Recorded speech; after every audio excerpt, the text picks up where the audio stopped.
June 15th, morning. You arrive in the small town of Tromsø in Northern Norway. From the end of May to the end of July is like one endless day. The first thing you notice in your hotel room is thick black curtains. Yeah, makes sense, you think. You've come to write an article about life at the North Pole. Your main objective? Find out why night doesn't fall here. You leave the hotel for a walk around town. As the hours pass, the sun moves across the sky just like it does in your hometown. Nothing special so far. You decide to give your feet a rest and take an outside table at a local cafe. You start taking notes for your paper. A couple more hours pass, and the sun is falling toward the horizon. Shadows creep over the buildings. 3 hours later, it's even closer to the edge of the earth. It seems night will come soon, and your body's telling you it must be evening, maybe 9 p.m. That's when you see it. The sun stops going down.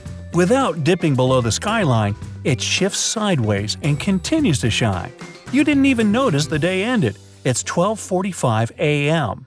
You go back to the hotel, pull the black curtains closed, and get in bed. You wake up to rays of light shining around the curtains. It seems you've overslept, and it's already noon. You look at your phone, 3 a.m. You try to fall back asleep, but you can't.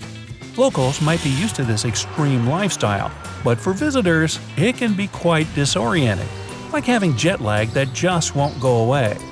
The next night, or day, you don't know anymore. You hang an extra layer of curtains and stick foil on the windows. You don't understand how people can live in such a place. But the most surprising thing is how they're so energetic and fresh. You go down to the lobby, and that's when a staff member tells you the secret to happiness here. During endless summer days, you don't have to adhere to your usual daily routine. It's always light, and you need to accept this. Wake up at 2 a.m.? Great, go for a jog. If you want to sleep after lunch, go to bed and don't worry about it. Thanks to the endless sun, you're charged with energy. So all the people here are happy and active. They take advantage of these eternal days, because when winter comes, so do the endless nights. December 14th. Your article has become a fully fledged research project. You've decided to stay and see this town's other polar extreme. It's 11 a.m. now, but it might as well be 11 p.m. You feel like you've been transported to some rogue planet with no star. You leave the hotel. It's cold and dark. All day, you work on your research paper in the library. You realize how much you miss the sun. The darkness is really taking a toll on your mood. You head back to the hotel and sleep for what feels like a week. One day, you go outside to get some fresh air and watch the northern lights, an incredibly beautiful sight, but it no longer impresses you because this happens every day. A group of young people pass. You can't help but envy their cheery mood. You decide to get to know them better. Maybe they can tell you the secret to getting through endless winter nights. One of them says, "I know just what you need." You follow these people to what looks like a small log cabin. You go inside and see just a wooden stove with benches. Your new friend hands you a towel and says with a smile, "Welcome to a Norwegian sauna." You want to get out of this heat, but your friends ask you to wait longer. You're covered in sweat. You can't take it anymore. You burst out of this giant wooden cooker and dive into a nearby snowdrift. Adrenaline and endorphins rush through your body. For the first time in a long time, you feel happy. You go back to your hotel and sleep like a baby. Your new friend calls you the next morning. "Come on, let's go snowboarding." Everyone stays active with winter sports. It's another way to fight the endless nighttime blues. After that, you part ways and head to a cafe. The coffee warms your body and soul. You eventually finish your paper, and in February, you see the first rays of sun. Now, the day will get longer and the night shorter. So, why does this happen? Endless summer days is the result of the Earth's axis tilting at a certain angle towards the sun. The North Pole and Arctic Circle surrounding it just can't escape the light. You can even do an experiment at home. Grab a globe and tilt it at about 24 degrees.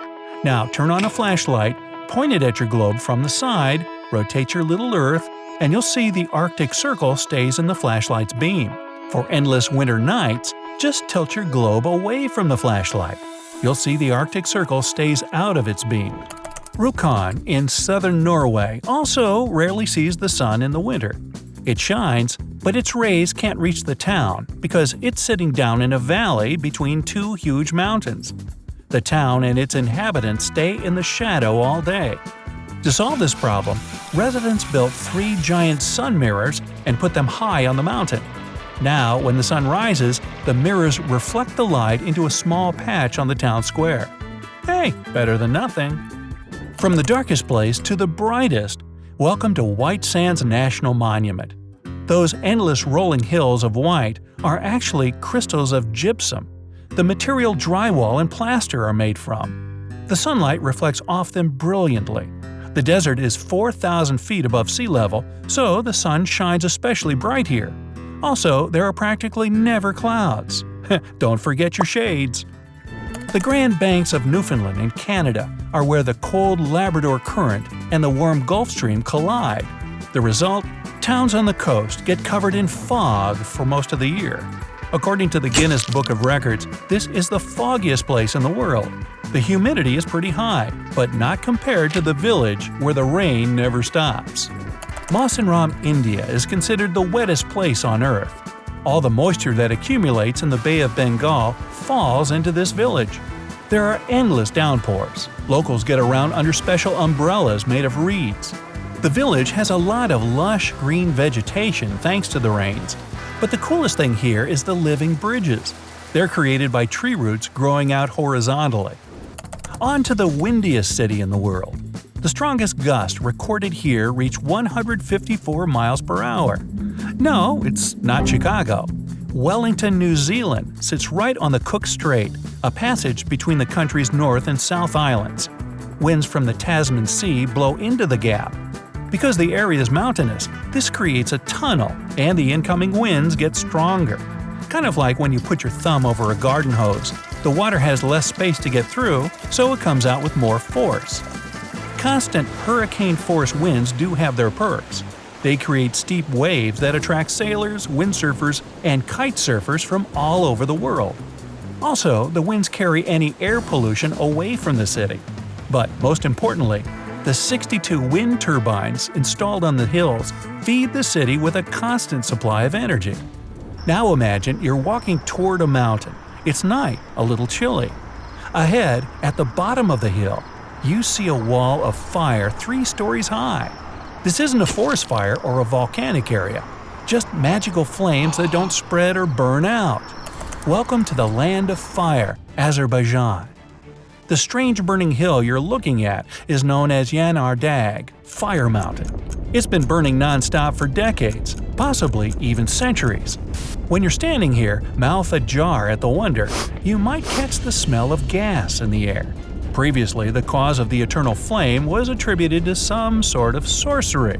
But we now know the hill is burning because of flammable natural gases leaking out of the ground. You can even light nearby streams on fire. But the fish won't be happy with you.